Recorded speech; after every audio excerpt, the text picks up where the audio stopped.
I felt very, very strongly about the status, and I just felt like I had to say something because I'm seeing a lot of people make statements on social media that I know are embarrassing them in real life, and I just kind of want to help. I don't want people to be embarrassed, and I can't save you when I'm not there. But what I can do is help you to make better, more informed statements instead of saying things that are just absolutely crazy and wild, where the room is laughing at you and not with you. When I'm on the blogs, I see stuff that is so ridiculous and funny to me, but then I realize, like, wait, y'all are serious. It started off for me when you guys were opining on Clarissa Shields in regards to her relationship with Papoose and the Remy Ma situation. And you kind of were saying, like, oh, she's just using Remy for clout. And, Clarissa ain't nobody, blah, blah, blah. And I'm just like, oh, wait, they're serious. The quote is the quote. So, like, all things aside, right? Let's just set aside all the relationship stuff and let's just pretend like none of that even happened. And we'll just simply look at her sports accolades. Clarissa Shields is undefeated in the boxing ring. She's actually fought in multiple weight classes. She's a gold medalist. She really is that girl. The GOAT is the girl. To reduce her to just someone that's dating Papoose who's separated from his wife, it's really like that is such a small part of what she's accomplished that it's really like, if you're someone that strictly pays attention to sports, it's so minute. People have messy lives, right? So whatever. She's still the GOAT. But the worst of it yet, though, the worst of it for me was the people that are saying that Klay Thompson is using Meg for clout and that he's using her for some sort of a PR hustle.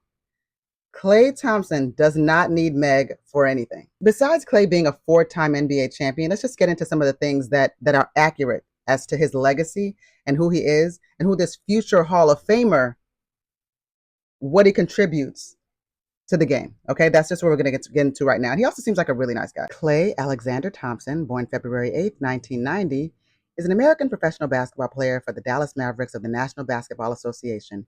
He played his first 13 seasons with the Golden State Warriors, where Thompson was part of the Splash Brothers. He is widely regarded as one of the best three-point shooters of all time. Thompson is a four-time NBA champion, a five-time NBA All-Star, a two-time All-NBA third-team honoree, and was once named to the NBA All-Defense second team. He has also won gold medals with the United States national team on their 2014 World Cup team and 2016 Olympic team. But here's what blows my mind in this. Like, there's just so much to this, right? So Klay is legacy NBA. His father was also an NBA player, and his father is also an NBA champion twice, okay? So you're not talking about somebody that just is latching onto Meg's legacy. But props to his parents, by the way, because also he has a brother who is a baseball player for the Red Sox. This is a great couple to me. Look, Megan Thee Stallion, I'm the same height as Megan. Megan is 5'10", so am I, so I get it. Because Klay is 6'5". So 6'5", 5'10", that's a really nice matchup. I want them to have children. Kids is going to be athletic beasts. I'm sorry. That's just how I think. That's just how, like, if I were to ever have a child, which I'm not, but if I were to have a child, that is exactly the vein in which I would be thinking about it. Like, what will happen for this child? How will this child contribute to the legacy of this family? This child needs to be better than me. That's how I would think. And I think with these two beautiful people, they're going to make beautiful children. I hope it gets there. But listen, Megan is a 3-time Grammy Award winner as well. She's a very, very accomplished artist in her own right. But what's most important here, guys, is that you have people here that are essentially equally yoked. I mean, Klay is exponentially more rich, let's say, than Meg. But at a certain point, I think money just kind of spends the same. They're both multimillionaires. They're both having a good time. They're both, very, very celebrated in their respective routes and channels in this world. And that's really what it's all about. It's nice, that they're able to date people that have their own thing going on. I mean, I'm sure that has to be amazing at that level to know that, like, wow, like, my girl got to go to work. My man got to go to work. You know what I'm saying? And it's like you're not carrying somebody. So for both of them, that's probably a relief.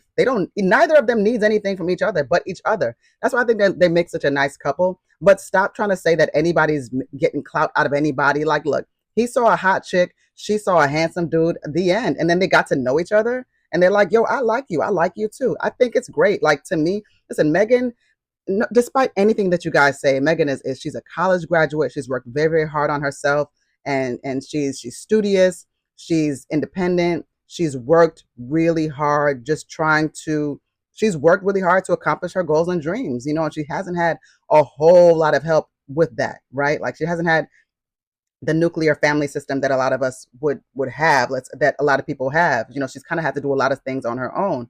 So you got to give credit to someone like that. Then you have Klay, who's got this really, really strong family structure.